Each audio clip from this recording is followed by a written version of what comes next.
నేడు శ్రీ సత్యసాయి జిల్లాలో రాష్ట్రపతి ద్రౌపది ముర్ము పర్యటించనున్నారు. పుట్టపర్తిలో జరుగుతున్న సత్యసాయి బాబా శత జయంతి ఉత్సవాలకు హాజరు కానున్నారు. రాష్ట్రపతి వెంట ముఖ్యమంత్రి చంద్రబాబు ఉండనున్నారు. ఉత్సవాలకు హాజరైన అనంతరం తిరుగు ప్రయాణమవుతారు.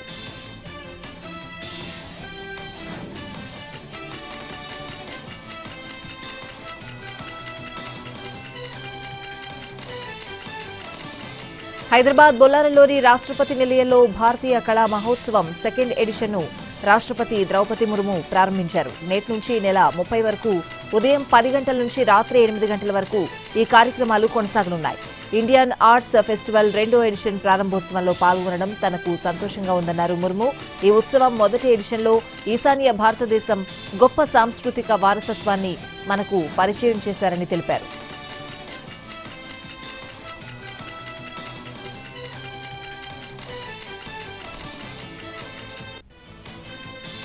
ప్రధాని నరేంద్ర మోడీ దక్షిణాఫ్రికాలో పర్యటిస్తున్నారు. నేడు జోహానస్బర్గ్లో జరిగే 20వ G20 నాయకుల శిఖరాగ్ర సమావేశంలో ప్రధాని పాల్గొననున్నారు.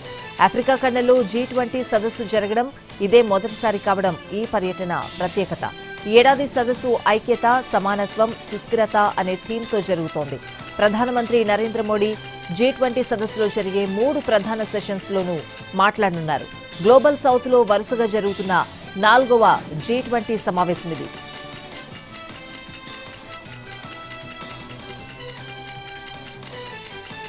ఐబొమ్మ రవి రెండో రోజు విచారణలో కీలక అంశాలు రాబట్టారు సైబర్ క్రైమ్ పోలీసులు. ఐబొమ్మ రవికి సినిమాలు సప్లై చేస్తున్న వాళ్ల వివరాలు సేకరించారు. తమిళ, హిందీ వెబ్సైట్ల ద్వారా మూవీలను కొనుగోలు చేస్తున్నాడు ఐబొమ్మ రవి. మూవీ రూల్స్ అనే వెబ్సైట్ నుంచి పెద్ద ఎత్తున సినిమాలు కొనుగోలు చేసినట్లు గుర్తించారు. క్రిప్టో కరెన్సీ ద్వారా మూవీ రూల్స్ కు డబ్బులు పంపినట్లు నిర్ధారించారు. ఐబొమ్మ వెబ్సైట్ ను బెట్టింగ్ యాప్స్ కు గేట్వే చూపెడుతున్నాడు రవి. బెట్టింగ్ యాప్స్ ద్వారా వచ్చిన డబ్బులతో సినిమాలు కొనుగోలు చేశాడు. కరేబియన్ దీవుల్లో ప్రత్యేకంగా ఆఫీసు ఏర్పాటు చేసినట్లు గుర్తించారు పోలీసులు. 20 మంది యువకులను నియమించి ఐబొమ్మలో కంటెంట్ ను పోస్ట్ చేయిస్తున్నాడు రవి.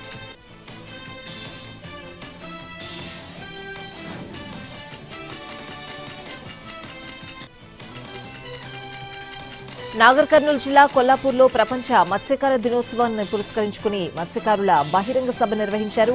ఈ కార్యక్రమానికి ముఖ్య అతిథులుగా మంత్రులు జూపల్లి కృష్ణారావు, వాకిటి శ్రీహరి, ఎంపీలు ఈటెల రాజేందర్, మల్లు రవి పాల్గొన్నారు. మత్స్యకారులు హక్కుల కోసం పోరాడాలని, ఐక్యతతో ఉండాలన్నారు మంత్రి జూపల్లి.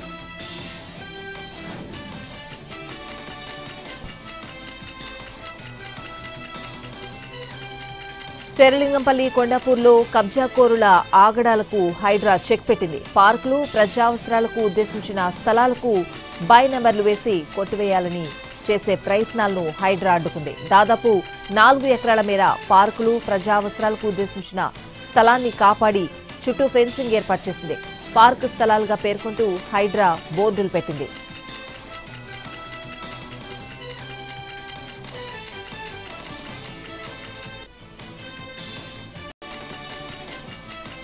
ఖమ్మం జిల్లా రఘుదపాలెంలో మంత్రి తుమ్మల నాగేశ్వరరావు పర్యటించారు. వి వెంకటాయపాలెంలో మంచుకొండ ఎత్తిపోతల పథకానికి అనుసంధానంగా చేపట్టిన సబ్స్టేషన్ నిర్మాణ పనులకు శంకుస్థాపన చేశారు. సంక్రాంతి నాటికి సబ్స్టేషన్ పనులు యుద్ధ ప్రాతిపదికన పూర్తి చేయాలని అధికారులకు ఆదేశించారు. పైప్ లైన్ ద్వారా బుగ్గవాగు నుంచి కామేపల్లి, రఘునాథపాలెం మండలంలోని కొన్ని చెరువులకు నీరు నింపేందుకు చర్యలు చేపట్టామన్నారు. రైతులు లాభసాటి పంట ఆయిల్ పామ్ సాగు చేయాలని, అంతర్ పంటల వల్ల ఆదాయం లభిస్తుందని అన్నారు.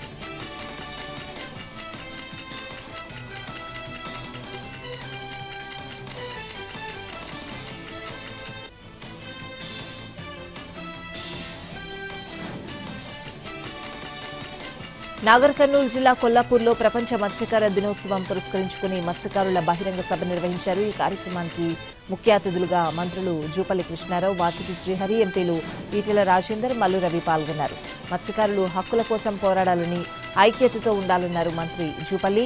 సమగ్రమైన ప్రణాళిక వ్యవస్థ రూపొందిస్తే కేంద్ర ప్రభుత్వం దృష్టికి తీసుకువెళ్లి మత్స్యకారుల సమస్యలు పరిష్కరిస్తామన్నారు. భవిష్యత్తులో దళారీ వ్యవస్థ లేకుండా చేస్తామని అన్నారు. అలివి వలలతో చేపల వేట కారణంగా మత్స్యకారులు నష్టపోతున్నారని, అలివి వలలు తెలంగాణలో లేకుండా చేస్తామని తెలిపారు.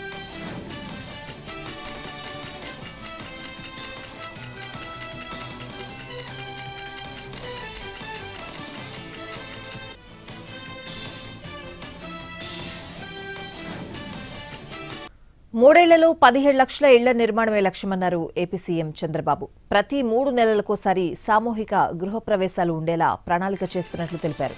వచ్చే ఉగాదికి 5 లక్షల మంది లబ్ధిదారులకు ఇళ్ల తాళాలిస్తామని హామీ ఇచ్చారు. ఇళ్ల లబ్ధిదారుల సర్వేను త్వరితగతిన పూర్తి చేయాలని, గత ప్రభుత్వ కక్ష సాధింపుతో నిలిచిన ఎన్టీఆర్ రూరల్ హౌసింగ్ బిల్లులు వచ్చేలా కేంద్రంతో సంప్రదించాలని అధికారులకు సూచించారు. టిడ్కో గృహ నిర్మాణ శాఖపై సమీక్షలో ముఖ్యమంత్రి చంద్రబాబు దిశానిర్దేశం చేశారు.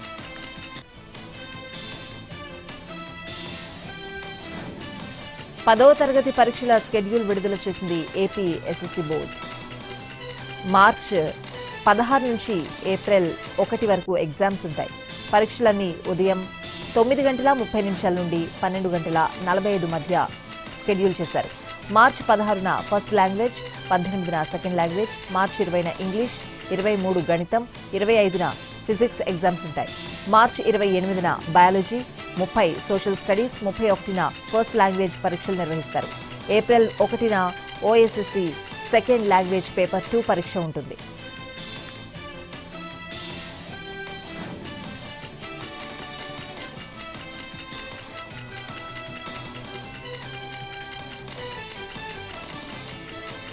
వచ్చేడాది జనవరి 26 కల్లా కుంకి ఏనుగులను ఏపీకి తీసుకొస్తామన్నారు మంత్రి అచ్చెన్నాయుడు.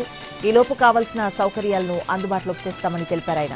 ఫస్ట్ బ్యాచ్లో తమ జిల్లాకు పంపించాలని డిప్యూటీ సీఎం పవన్ కళ్యాణ్కు విజ్ఞప్తి చేస్తామన్నారు మంత్రి అచ్చెన్నాయుడు.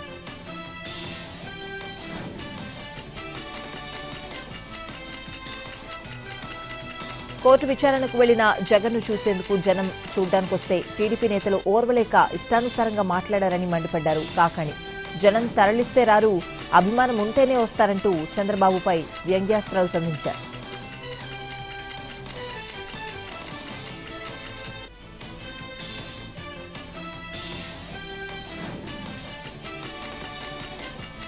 చంద్రబాబు పాలనలో రైతులు తీవ్ర ఇబ్బందులు పడుతున్నారని విమర్శలు గుప్పించారు వైసీపీ మాజీ మంత్రి కాకాణి. గిట్టుబాటు ధర లేక అరటి రైతులు చేలలోనే పంటను వదిలేస్తున్నారని, పశువులకు వేస్తున్నారన్న ఆయన ఇలా రైతులు ఇబ్బందులు పడుతూ ఉంటే ప్రభుత్వం ఏం చేస్తోందని ఫైర్ అయ్యారు.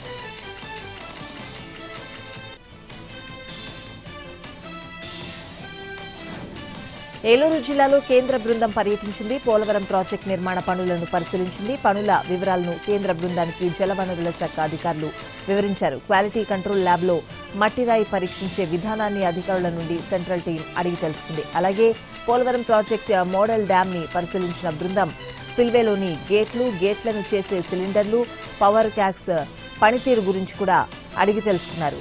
ఎగువ copper dam, gap 1, diaphragm wall తో పాటు జల విద్యుత్ కేంద్ర పనులను కేంద్ర బృందం పరిశీలించింది.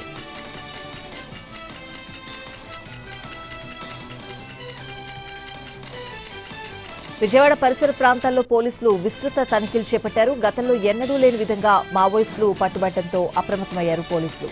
తరచూ తనిఖీలు చేపడుతున్నారు. సత్యనారాయణపురం పోలీస్ స్టేషన్ పరిధిలో వాహనాలను చెక్ చేశారు. హెల్మెట్ పెట్టుకున్న వాహనదారులను ఆపి రికార్డులు, గుర్తింపు కార్డులను క్షుణ్ణంగా పరిశీలించారు. అనుమానితులను వివరాలు అడిగి తెలుసుకుంటున్నారు పోలీసులు.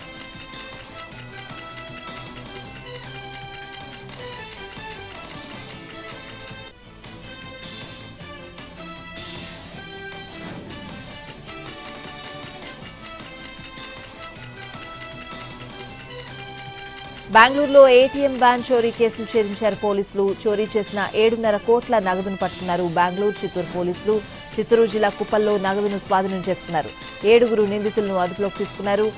కూర్మనపల్లిలోని ఓ ఇంట్లో రహస్య ప్రదేశంలో నగదును దాచిపెట్టారు నిందితులు. 2 రోజుల క్రితం సీబీఐ అధికారులమంటూ బెంగళూరు సిటీలోని ఓ ఏటీఎంలో క్యాష్ నింపడానికి తీసుకువెళ్తున్న వాహనాన్ని అడ్డగించారు. తనిఖీ చేయాలంటూ 7.5 కోట్ల నగదును దోచుకుని పరారయ్యారు. సస్పెండ్ అయిన మాజీ కానిస్టేబుల్ కూడా ఈ దోపిడీలో పాల్గొన్నట్లు తేల్చారు. చిత్తూరుకు చెందిన 2 సాఫ్ట్వేర్ ఇంజనీర్లు, కుప్పానికి చెందిన మరికొందరు నిందితులుగా ఉన్నట్లు గుర్తించారు.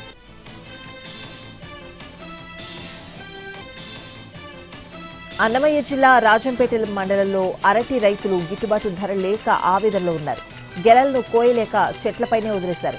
ఏడాది సరైన గిట్టుబాటు ధర లేక కాయలు మాగుతూ ఉండడంతో ఆందోళన చెందుతున్నారు. లక్షలు ఖర్చు చేసి పంట పండిస్తే అప్పులు మూటగట్టుకోవాల్సిన పరిస్థితి వస్తోందని వాపోతున్నారు. పూజలు శుభకార్యాలకు సరైన సమయం ఇది. టన్ను 20 నుంచి 22 వేల వరకు అమ్ముడుపోవాలి.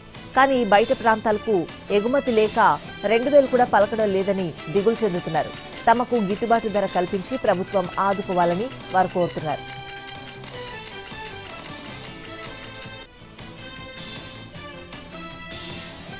బాపట్ల జిల్లాలో అక్రమంగా తరలిస్తున్న 60 లక్షల విలువైన సిగరెట్లు స్వాధీనం చేసుకున్నారు పోలీసులు. దీనిపై ముందుగా సమాచారం అందడంతో ఒంగోలు జాతీయ రహదారిలో పోలీసులు వాహన తనిఖీలు నిర్వహించారు. తనిఖీ జరుగుతుండగా అక్రమంగా సిగరెట్లు తరలిస్తున్న లారీని గుర్తించి అదుపులోకి తీసుకున్నారు పోలీసులు. లారీలో సుమారుగా 60 లక్షల రూపాయల సిగరెట్లు ఉన్నట్లు గుర్తించారు. లారీలో తరలిస్తున్న సిగరెట్లకు తగిన బిల్లులు లేకపోవడంతో వాణిజ్య పన్నుల శాఖ అధికారులు జప్తు నోటీసులు జారీ చేశారు.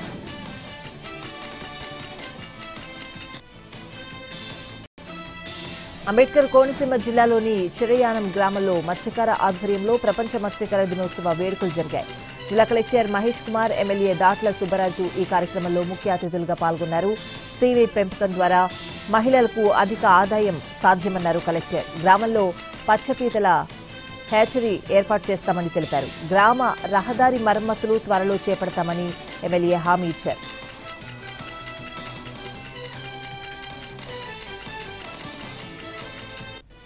నంద్యాల జిల్లా ఆత్మకూరులో పేకాట స్థావరంపై పోలీసులు మెరుపు దాడి చేశారు. పట్టణంలోని ఒక ఇంట్లో కొందరు పేకాట ఆడుతున్నట్టు సమాచారం అందడంతో ఈ దాడులు నిర్వహించారు పోలీసులు.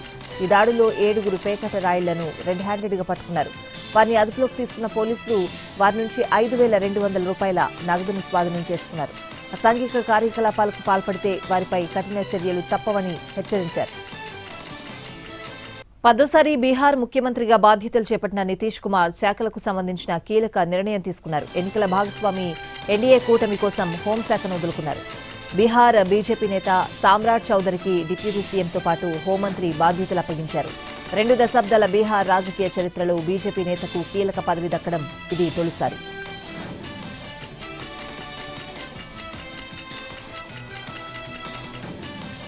అనధికారిక ఫారెక్స్ ట్రేడింగ్ ప్లాట్ఫామ్స్ పట్ల జాగ్రత్తగా ఉండాలని ఇన్వెస్టర్లను హెచ్చరించింది ఆర్బీఐ. ఇప్పటికే ఇలాంటి సంస్థల జాబితాను విడుదల చేసిన ఆర్బీఐ కొత్తగా అలర్ట్ లిస్టులో 7 ప్లాట్ఫామ్స్ ను జత చేసింది. దీంతో వీటి సంఖ్య 95కు చేరింది.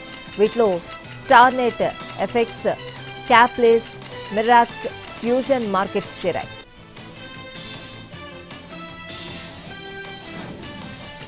విదేశీ మారక నిర్వహణ చట్టం 1999 ప్రకారం జాబితాలోని సంస్థలకు అధికారికంగా ఫారెక్స్ లావాదేవీలు చేపట్టేందుకు అనుమతి లేదని చెప్పింది. ఎలక్ట్రానిక్ ట్రేడింగ్ ప్లాట్ఫామ్స్ ను సైతం నిర్వహించేందుకు వీలు లేదని పేర్కొంది. ఉపరితల ఆవర్తనం ప్రభావంతో నేడు దక్షిణ అండమాన్ ఏరియాలో అల్పపీడనం ఏర్పడే అవకాశం ఉంది. అది పశ్చిమ వాయువ్య దిశగా కదులుతూ సోమవారం నాటికి దక్షిణ బంగాళాఖాతం మధ్య ప్రాంతాల్లో వాయుగుండంగా మారే అవకాశం ఉంది. 24 గంటల్లో పశ్చిమ వాయువ్య దిశగా కదులుతూ నైరుతి బంగాళాఖాతంలో మరింత బలపడే అవకాశం ఉంది. నేడు ప్రకాశం, నెల్లూరు, కడప, అన్నమయ్య, చిత్తూరు, తిరుపతి జిల్లాల్లో అక్కడక్కడ తేలికపాటి నుంచి మోస్తరు వర్షాలు కురిసే అవకాశం ఉందని ఏపీ వాతావరణ కేంద్రం తెలిపింది.